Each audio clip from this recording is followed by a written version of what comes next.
how does it handle lost passwords? So do you want to talk to that or should I? You go for it. Sure. So FusionAuth handles, and again, this is one of the benefits of using an auth system, right? As Stewart said, we think about this day in, day out.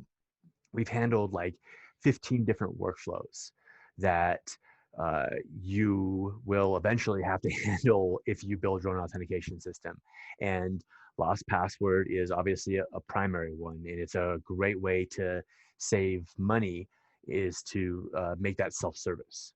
And you want to make sure that it's secure. You want to make sure it doesn't get abused. And you want to make sure that people aren't using it to credential stuff. But FusionAuth takes care of that workflow as well as numerous other ones like letting letting an admin person lock someone out, setting up actioning on users so that they can be locked out for a certain period of time, and other workflows such as that. So FusionAuth handles forgot password flows. And I would say that, as Stewart mentioned, there's always two ways to interact with FusionAuth. You can have total control and use the APIs, and that means that you're kind of building your own user interface on top of it.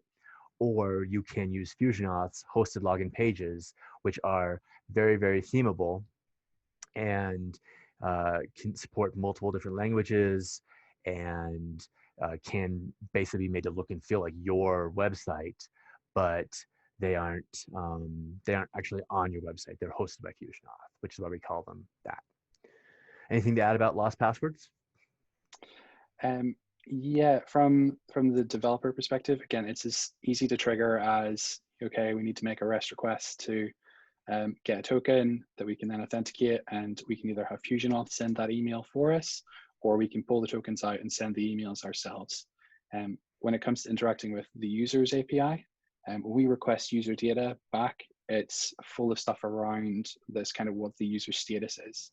So if the user has been locked out, or that user is in the middle of a password change request, or even perhaps more importantly, if say you have a security policy that says passwords have to be refreshed every so many days, that can be managed within FusionAuth. So we can get a flag back on the user API that says, actually, this user needs to change their password, so lock them out until that password change has been made, which is, it's not for every organization, but there are some use cases where something like that's a huge amount of time and effort for a developer on team to do, and it's something that can just be passed out almost entirely to the FusionAuth APIs.